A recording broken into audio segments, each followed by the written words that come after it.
Hello good morning दोस्तों। Welcome back to new good वे।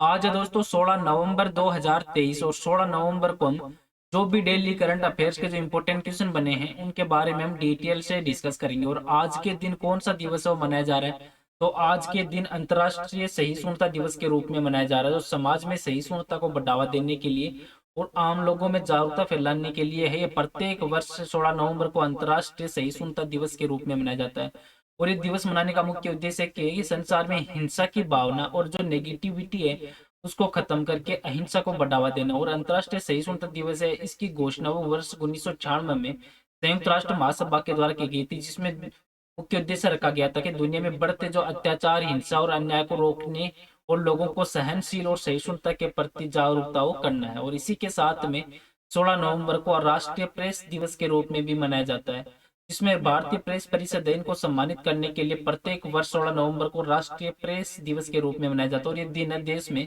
एक स्वतंत्र और जिम्मेदार प्रेस की जो उपस्थिति है उसका एक प्रतीक माना जाता है, जिसमें प्रेस काउंसिल ऑफ इंडिया इसमें भारतीय प्रेस की गुणवत्ता की जांच वो करती है और पत्रकारिता गतिविधियों पर भी नजर वो रखती है। और आज के वीडियो की आपको पीडीएफ चाहिए तो आप हमारे जो टेलीग्राम ग्रुप है वहां से वीडियो की पीडीएफ है वो प्राप्त कर सकते हैं। और लास्ट में आपको क्वेश्चन भी दिया जाएगा जिसका आंसर है वो आपको कमेंट बॉक्स में लिखना है। तो चलिए दोस्तों स्टार्ट करते हैं क्वेश्चन नंबर 1 से। और आज का वीडियो आपको अच्छा लगे तो चैनल को सब्सक्राइब और इसका बेल आइकन है वो जरूर प्रेस करें, ताकि डेली के जो वीडियो अपलोड कर रहा हूं मैं उनका नोटिफिकेशन है वो आपको मिलता रहे। क्वेश्चन नंबर 1 है कि कौन सा राज्य है जो सम्मान नागरिक संहिता को लागू करने वाला भारत का पहला राज्य वो बनने जा रहा है। तो इस क्वेश्चन का राइट आंसर दोस्तों ऑप्शन नंबर डी, ये उत्तराखंड राज्य है। जो उत्तराखंड है ये सम्मान नागरिक जो संहिता को लागू करने वाला भारत का पहला राज्य बनने जा रहा है, जो कानूनी एक रूपता, लैंगिक समानता और आधुनिकीकरण की दिशा में एक ऐतिहासिक कदम है वो माना जा रहा है। और उत्तराखंड ये इतिहास रचने की कगार पर है, जिसमें कानूनी एक रूपता और लैंगिक जो समानता है उसकी दिशा में एक कदम वो बढ़ाया जा रहा है, जिसमें राज्य सरकार के द्वारा ये कानून है वो लागू करने की घोषणा की गई है। जो विभिन्न जो व्यक्तिगत कानूनों में से एक महत्वपूर्ण अपना स्थान है वो रखता है, जो वर्तमान में नागरिकों को उनकी जो धार्मिक संबंधता के आधार पर नियंत्रित है वो करते हैं। और ये जो उत्तराखंड में आसन यूसीसी प्रोग्राम है इसमें जो लैंगिक समानता और पैतृक संपत्तियों में बेटियों के लिए समान अधिकारों पर एक उल्लेखनीय बल भी है वो प्रदान करता है। अब उत्तराखंड राज्य है तो उत्तराखंड राज्य उत्तर भारत में स्थित एक राज्य है जिसको आप मैप में देख सकते हैं। और इसकी सीमाएं वो तिब्बत, नेपाल, हिमाचल प्रदेश और उत्तर प्रदेश से लगती है। और प्रेजेंट है मुख्यमंत्री हैं पुष्कर सिंह धामी और राज्यपाल गुरमीत सिंह।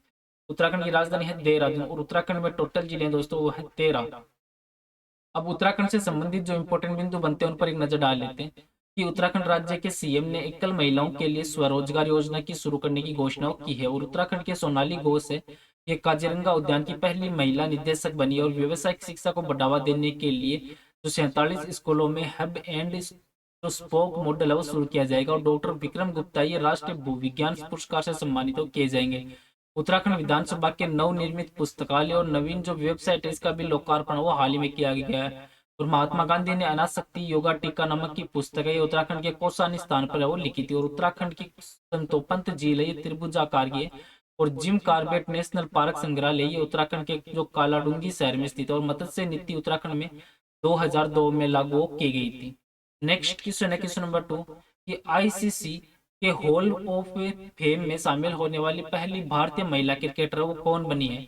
तो इस क्वेश्चन का राइट आंसर दोस्तों ऑप्शन नंबर सी, ये डायना एडुलजियो बनी है। जो पूर्व भारतीय कप्तान है डायना, ये पहली भारतीय महिला क्रिकेटर बन चुकी है जिन्होंने अंतर्राष्ट्रीय क्रिकेट परिषद ने अपने हॉल ऑफ फेम में शामिल किया है। इनके साथ ही भारत के जो पूर्व सलामी बल्लेबाज वीरेंद्र सहवाग और श्रीलंका के जो अरविंद सिडी जो डीसी लीवा है इनको भी हॉल ऑफ फेम में शामिल किया गया। और डायना है तो डायना ने सन 1976 में से लेकर 1993 है के बीच में भारत के लिए टोटल 54 मैच खेले थे, जिसमें इन्होंने 100 से भी अधिक विकेट है वो अपने नाम वो किए थे। अब स्पोर्ट्स से संबंधित जो इंपॉर्टेंट बिंदु बनते हैं उन पर एक नजर डाल लेते हैं कि न्यूजीलैंड के रचिन जो रविंद्र रही और वेस्ट इंडीज की जो हिली मैथ्यूज है इन्होंने ICC player of the month का पुरस्कार जीता। और ऑस्ट्रेलिया की कप्तान मेग लेनिंग है इन्होंने अंतर्राष्ट्रीय क्रिकेट से संन्यास की घोषणा की है। और महाराष्ट्र ने 1994 के बाद पहली बार राजा भारिंदर ट्रॉफी वो जीती है। तीरंदाज दीपिका कुमारी ने राष्ट्रीय खेलों में 2 गोल्ड मेडल जीते हैं। नीदरलैंड के पुरुषों ने दूसरा एफआईएच हॉकी प्रो जो लीग का किताब है वो अपने नाम किया। और विदित गुजराती वैशाली आर की जो फिडे ग्रेड स्विस शतरंज में इवेंट में इन्होंने जीत हासिल की। और 5 सालों के यूथ वर्ल्ड तीरंदाजी चैंपियनशिप की जो रिकर्व कैटेगरी है, इसमें गोल्ड जीतने वाले पहले भारतीय वो बने हैं। और अधव अर्जुन है, इनको बास्केटबॉल फेडरेशन ऑफ इंडिया का अध्यक्ष चुना गया है। क्रिस्टियानो रोनाल्डो ने 200 अंतरराष्ट्रीय मैच खेलने का गिनीज वर्ल्ड रिकॉर्ड वो अपने नाम किया है। नेक्स्ट क्वेश्चन है क्वेश्चन नंबर 3 कि माउंट एवरेस्ट के पास 21,500 फीट से स्काई ड्राइव करने वाली पहली महिला वो कौन बनी है? तो इस क्वेश्चन का राइट आंसर दोस्तों ऑप्शन नंबर ए, ये शीतल जो महाजन है ये बनी है। जो भारतीय स्काई ड्राइवर है शीतल महाजन, इन्होंने दुनिया की सबसे ऊंची चोटी माउंट एवरेस्ट के सामने से 21,500 फीट की ऊंचाई से हेलीकॉप्टर से छलांग लगाकर जो स्काई ड्राइव करने वाली पहली महिला बन चुकी है, जिसके बाद वह लगभग 17,444 जो फीट है इसकी ऊंचाई पर काला पत्थर की चोटी पर उतरी थी। और ये प्रसिद्ध भारतीय स्काई ड्राइवर है जिनके पास कई जो स्काई ड्राइविंग रिकॉर्ड है वो इनके नाम है। और सन 2001 में इन्होंने चौथे सर्वोच्च नागरिक पुरस्कार जो पद्मश्री से सम्मानित हो शीतल महाजन को किया गया था। नेक्स्ट क्वेश्चन है क्वेश्चन नंबर 4 कि झारखंड स्थापना दिवस है ये प्रति वर्ष कब मनाया जाता है? तो इस क्वेश्चन का राइट आंसर दोस्तों ऑप्शन नंबर डी, ये प्रत्येक वर्ष 15 नवंबर को झारखंड स्थापना दिवस के रूप में मनाया जाता है। और ये जो झारखंड है ये राज्य के उत्तरी पूर्वी भाग में भारत में स्थित एक राज्य है जिसको आप मैप में देख सकते हैं। और झारखंड इसे वनों की भूमि या बुशलैंड के रूप में भी जाना जाता है। और जो झारखंड है वो अपनी प्राकृतिक संपदा के साथ साथ आदिवासी समाज की जो दृढ़ता, वीरता और स्वाभिमान के लिए भी जाना जाता है। और झारखंड के लोग हैं और यहाँ की जो खनिज संपदा है इन्होंने देश के विकास में अपना जो एक इम्पोर्टेंट योगदान है वो प्रदान किया है। और संसद के द्वारा जो बिहार पुनर्गठन अधिनियम पारित होने के बाद सन 2000 में बिहार के दक्षिणी भाग से अलग करके झारखंड का गठन वो किया गया था। और भारत की स्वतंत्रता के बाद राज्य को मध्य प्रदेश, उड़ीसा और बिहार में विभाजित किया गया था। और इन राज्यों का गठन वो झारखंड के निर्माण में एक ऐतिहासिक उदय का प्रतीक है, वो भी माना जाता है। अब नवंबर मंथ है तो नवंबर मंथ में हाल ही में निम्न इंपोर्टेंट दिवस और मनाए गए जिन पर एक नजर डाल लेते हैं। कि हाल ही में 1 नवंबर 2023 को विश्व शाकाहारी दिवस, कर्नाटक स्थापना दिवस, 3 नवंबर को विश्व सैंडविच दिवस, 5 नवंबर को विश्व सुनामी जागरूकता दिवस, 7 नवंबर को शिशु संरक्षण दिवस, राष्ट्रीय कैंसर जागरूकता दिवस, 8 नवंबर को विश्व रेडियोग्राफी दिवस और गुरु नानक देव की जयंती, 9 नवंबर को राष्ट्रीय कानूनी सेवा दिवस और उत्तराखंड स्थापना दिवस और विश्व उपयोगिता दिवस के रूप में, 10 नवंबर को शांति और विकास के लिए विश्व विज्ञान दिवस, 11 नवंबर को राष्ट्रीय शिक्षा दिवस, 12 नवंबर को विश्व निमोनिया दिवस, 13 नवंबर को विश्व दयालुता दिवस उसके रूप में मनाया गया। और 14 नवंबर है तो इसको बाल दिवस, जवाहरलाल नेहरू जयंती और विश्व मधुमेह दिवस के रूप में, 15 नवंबर को झारखंड स्थापना दिवस और बिरसा मुंडा जयंती, 16 नवंबर को अंतर्राष्ट्रीय सहिष्णुता दिवस और राष्ट्रीय प्रेस दिवस के रूप में हाल ही में मनाया गया था। नेक्स्ट क्वेश्चन है क्वेश्चन नंबर 5 है कि आईसीसी ने किस देश के क्रिकेट बोर्ड को निलंबित कर दिया है? तो इस क्वेश्चन का राइट आंसर दोस्तों ऑप्शन नंबर बी, श्रीलंका देश को निलंबित किया गया है। जो अंतर्राष्ट्रीय क्रिकेट परिषद है आईसीसी, इन्होंने बोर्ड ने जो श्रीलंका क्रिकेट की जो आईसीसी सदस्यता है इसको प्रभाव से तत्काल प्रभाव से निलंबित कर दिया गया। और ये निर्णय वो आईसीसी के द्वारा एक सदस्य के रूप में दायित्व के गंभीर उल्लंघन के कारण वो लिया गया था। और इस श्रीलंका ये विश्व कप 2023 में अच्छा प्रदर्शन भी नहीं कर पाया और ये टूर्नामेंट से भी बाहर हो चुका है। तो अंतर्राष्ट्रीय क्रिकेट परिषद है इन्होंने जो श्रीलंका की टीम है इन्होंने एक सदस्य के तौर पर नियमों का उल्लंघन भी किया था। और इन्होंने जो कई सरकारी हस्तक्षेप होने के बावजूद भी अपने दायित्वों का पालन करने में असक्षम रहा था। और इसी को मद्देनजर रखते हुए श्रीलंका को आईसीसी के द्वारा निलंबित किया गया था। अब श्रीलंका देश है तो श्रीलंका देश दक्षिण एशिया और हिंद महासागर के उत्तरी भाग में स्थित एक द्वीपीय देश है जिसको आप मैप में देख सकते हैं। और श्रीलंका के पड़ोस में भारत देश। और श्रीलंका के प्रेजेंट टाइम में जो राष्ट्रपति है वो गोतबाया राजपक्षे। और यहाँ की राजधानी श्री जयवर्धनपुर है कोटी। और यहाँ का सबसे बड़ा शहर है कोलंबो का। और यहाँ की जो श्रीलंका की जो स्वतंत्रता है हुई थी यूनाइटेड किंगडम से, ये हुई थी दोस्तों 4 फरवरी 1948 को। और ये गणराज्य बना था श्रीलंका 22 मई 1972 को ये गणराज्य देश बना था। और यहाँ की मुद्रा है श्रीलंकाई रुपया।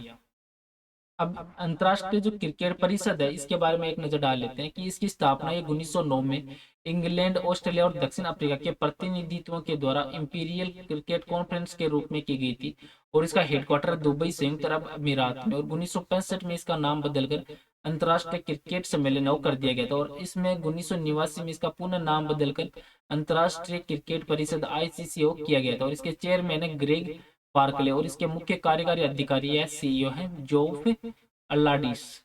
नेक्स्ट क्वेश्चन है क्वेश्चन नंबर 6 कि आईना डैशबोर्ड फॉर सिटीज पोर्टल है किस केंद्रीय मंत्रालय के द्वारा लॉन्च किया गया है।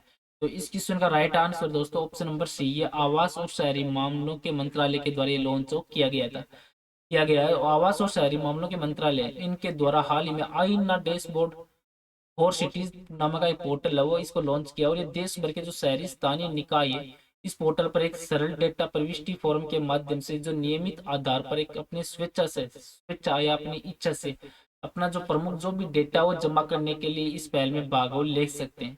और डैशबोर्ड समान रूप से जो स्थित शहरों की तुलना करने और शहरों के बीच में जो कार्यक्रमी है इनको शिक्षण को बढ़ावा देने के लिए एक उपकरण के रूप में काम वो करेगा। नेक्स्ट क्वेश्चन है क्वेश्चन नंबर 7 कि नॉलेज हेल्थ केयर इनोवेशन और रिसर्च जो सिटी है ये किस राज्य से संबंधित है। तो इस क्वेश्चन का right answer option number B, ये कर्नाटक राज्य से संबंधित है। जो कर्नाटक सरकार है इनका लक्ष्य है वो प्रस्तावित खीर शहर में लगभग 80,000 नौकरियां पैदा करना, और इस नौकरियों के अलावा नवाचार और ज्ञान क्षेत्रों में लगभग 40,000 करोड़ रुपए का निवेश करना मकसद और इसमें रखा गया। और कर्नाटक की सरकार है इन्होंने बेंगलुरु के बाहरी इलाके में ज्ञान स्वास्थ्य देखभाल नवाचार और अनुसंधान शहर के जो डेवलपमेंट के लिए एक उद्योग थिंक टैंक से भी मुलाकात की थी। और ये जो नया इन्वेस्टमेंट है ये इसी तरह बेंगलुरु से लगभग 60 किलोमीटर के भीतर या 2,000 एकड़ के क्षेत्र में ये फैला हुआ है। अब कर्नाटक राज्य, तो कर्नाटक राज्य दक्षिण भारत का एक राज्य है जिसको आप मैप में देख सकते हैं, और इसके पड़ोसी राज्य हैं गोवा, महाराष्ट्र, आंध्र प्रदेश, तमिलनाडु और केरल, और इसकी जो पश्चिम है अरब सागर भी। और कर्नाटक के प्रेजेंट है मुख्यमंत्री बसवराज बोम्मई और राज्यपाल है थावरचंद्र गहलोत। और कर्नाटक में टोटल जिले हैं 31, और कर्नाटक राज्य का गठन है ये 1 नवंबर 1956 को हुआ था, और कर्नाटक की राजधानी है बेंगलुरु। और हाल ही में 1 नवंबर को कर्नाटक स्थापना दिवस के रूप में भी मनाया गया था। अब कर्नाटक से संबंधित जो इंपॉर्टेंट बिंदु बनते हैं उन पर भी एक नजर डाल लेते हैं कि प्रधानमंत्री मोदी ने कर्नाटक में शिवमोगा हवाई अड्डे का उद्घाटन किया, और कर्नाटक सरकार ने अमृत नगरोत्थान योजना की घोषणा की, और कर्नाटक के मुख्यमंत्री ने 108 नमक क्लिनिक का शुभारंभ किया, और एशिया का सबसे बड़ा हेलीकॉप्टर कारखाना ये कर्नाटक में खोला गया। और प्रधानमंत्री ने नारायणपुर लेफ्ट बैंक नहर विस्तार जो नवीनीकरण और आधुनिकीकरण परियोजना का भी उद्घाटन किया, और सहकार समृद्धि सौदा का निर्माण कर्नाटक राज्य में किया जाएगा। और कर्नाटक ने 54 साल के बाद में संतोष ट्रॉफी वो अपने नाम की। और कर्नाटक राज्य में जो भगवान बसवेश्वर और नाद प्रभु केम्पेगौड़ा की मूर्तियों का अनावरण है वो भी किया गया। और कर्नाटक राज्य ने इंडिया जस्टिस रिपोर्ट 2022 में अपना टॉप स्थान वो हासिल किया है। नेक्स्ट क्वेश्चन है क्वेश्चन नंबर 8 कि भारतीय रेलवे की वन स्टेशन वन प्रोडक्ट पहल है वो अब कितने स्टेशनों पर चालू की गई है। तो इस क्वेश्चन का राइट आंसर दोस्तों ऑप्शन नंबर सी है 1037 स्टेशनों पर। तो भारतीय रेलवे की जो वन स्टेशन वन प्रोडक्ट है वो अब देश भर में लगभग 1037 स्टेशनों पर चालू है, और ये पहल है ये स्थानीय लोगों को स्वदेशी जो प्रोडक्ट है वो बेचने के लिए एक विशेष रूप से डेवलप की गई। और इस योजना के तहत जो national institute of design Ahmedabad है इनके द्वारा ये डिजाइन की गई थी, और ये योजना का पायलट प्रोजेक्ट है ये 25 मार्च 2022 को भी स्टार्ट कर दिया गया था। नेक्स्ट क्वेश्चन है क्वेश्चन नंबर 9 कि एम्बेडस इन मिलेटस गीत के गायक कौन है जिसे ग्रैमी पुरस्कार से नामांकित है वो किया गया है। तो इस क्वेश्चन का right answer option number B है फाल्गुनी शाह को नामांकित तो किया गया है। जो भारतीय अमेरिकी गायिका है फाल्गुनी शाह, और उनके पति हैं गौरव शाह। इनके द्वारा जो गाए गए जो प्रधानमंत्री नरेंद्र मोदी के गीत एम्बेडस एम्बेडस इन मिलेटस को 2024 ग्रैमी अवार्ड में सर्वश्रेष्ठ वैश्विक संगीत प्रदर्शन की श्रेणी में नामांकित किया गया। और ये गीत वो विश्व की भूख को कम करने और एक और संभावित कुंजी के रूप में सुपर अनाज के बारे में जागरूकता बढ़ाने के लिए बनाया गया था। नेक्स्ट क्वेश्चन है क्वेश्चन नंबर 10 कि सहारा समूह के संस्थापक कौन थे जिनका हाल ही में निधन वो हो गया है। तो इस क्वेश्चन का राइट आंसर है ऑप्शन नंबर ए ये सुब्रत रॉय का निधन वो हो चुका है। जो सहारा समूह के संस्थापक और अध्यक्ष थे सुब्रत रॉय, इनका जो 75 वर्ष की उम्र में मुंबई के एक हॉस्पिटल में निधन वो हो चुका है। और ये 1948 में बिहार के जो अररिया में जन्मे हैं सुब्रत रॉय। इन्होंने सन 1978 में इंडिया परिवार है इनकी शुरुआत की गई थी, और इनका हाल ही में 75 वर्ष की उम्र में निधन वो हो चुका है। और आज का नेक्स्ट और लास्ट क्वेश्चन है जिसका आंसर है वो आपको कमेंट बॉक्स में लिखना है कि कौन सा राज्य जो समान नागरिकता संहिता लागू करने वाला भारत का पहला राज्य वो बनने जा रहा है। तो इस क्वेश्चन का राइट आंसर है वो आपको कमेंट बॉक्स में लिखना है। और पीछे के वीडियो में भी आपको एक क्वेश्चन दिया था कि किस बैंक को change maker of the year पुरस्कार से सम्मानित किया गया है। तो इस क्वेश्चन का राइट आंसर था ऑप्शन नंबर बी है, भारतीय रिजर्व बैंक आरबीआई। इनको हाल ही में change maker of the year award से सम्मानित किया गया है। चलो दोस्तों, आज का वीडियो है वो यहीं पे समाप्त करता हूँ। वीडियो आपको अच्छा लगे तो चैनल को सब्सक्राइब और वीडियो को जरूर शेयर करें। Thank you all of you.